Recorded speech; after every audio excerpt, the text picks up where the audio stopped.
कराची में प्लाट ते कब्ज़े जूं दाऊं कंदड़ शिकारपुर जे डॉक्टर जी न्याणी जे मामले में जांच बाद ड्राप सीन साम्हूं आयो आहे। घर वज़ीर ज़ियाउल हसन लंजार चयो आहे त नारी जंहिं प्लाट ते कब्ज़े जा इल्ज़ाम हणी रही आहे उहो प्लाट संदसि मिल्कियत न हो, मामिलो किराए जो हो।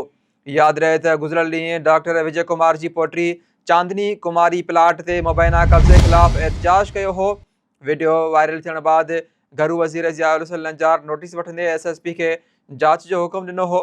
SSP ॾखण महज़ूर अली SHO साहिल खे मामले जी मुकमल ऐं शफ़ाफ़ जांच जा हुकुम ॾिना। जांच में पतो पियो त प्लाट ते कब्ज़े जा इल्ज़ाम बेबुनियाद ऐं हक़ीक़तुनि जे उबतड़ आहिनि। SSP घर वज़ीर खे रिपोर्ट पेश कई, जंहिं बाद ज़ियाउल हसन लंजार पंहिंजी पधिराई में वाज़ह कयो त औरत जे एहतजाज जो मामिलो कब्ज़े जो न पर किराएदारनि जो तकरार हो। घर वज़ीर ऐं पुलिस अख़्तियारनि अवाम खे गुज़ारिश कई त कंहिं बि मामले ते वीडियो वायरल करण खां अॻु तस्दीक़ कई वञे। चांदनी जो मामिलो हल थी वियो आहे। अहम ख़बर आहे, कराची में प्लाट ते कब्ज़े जूं दाऊं कंदड़ शिकारपुर जे डॉक्टर जी न्याणी जे मामले में जांच बाद ड्राप सीन साम्हूं आयो आहे। घर वज़ीर ज़ियाउल हसन लंजार चयो आहे त नारी जंहिं प्लाट ते कब्ज़े जा इल्ज़ाम हणी रही आहे उहो प्लाट संदसि मिल्कियत न हो, मामिलो किराए जो आहे।